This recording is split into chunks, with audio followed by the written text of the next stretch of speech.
Leader, today I would like to draw the House's attention to the report that was launched yesterday by Women's Aid, and it is a report that documents the findings of a survey that they conducted with the support of Red C into relationship abuse, and specifically relationship abuse and young people aged 18 to 25 in Ireland. The survey was done, or the research was done, over the course of 2 years, and the findings are really very stark. It has prompted Women's Aid to launch a campaign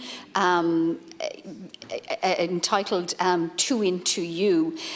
But the actual findings tell us that over half of our young people have experienced or known someone who has experienced intimate relationship abuse. 1 in 5 young women and 1 in 11 young men in Ireland have suffered intimate relationship abuse.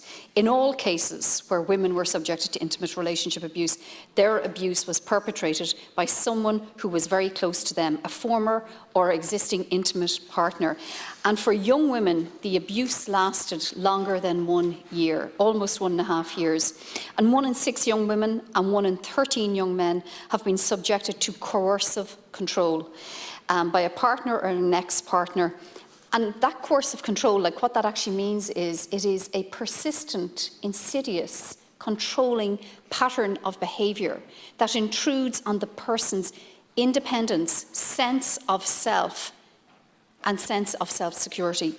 The findings are really stark. 51% of young women affected first experienced the abuse before they were 18 years of age.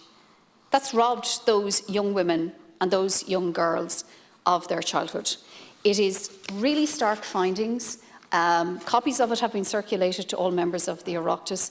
It is incumbent on all of us to draw public awareness to the findings of this report, to raise awareness about what constitutes abuse, and to support victims of abuse, to let them know it is okay to speak out, to let them know there is help there, and for us all to respond to them. I want to commend Women's Aid for the report, but I also want to commend them for the campaign that they're launching, and encourage every member of the House to support it.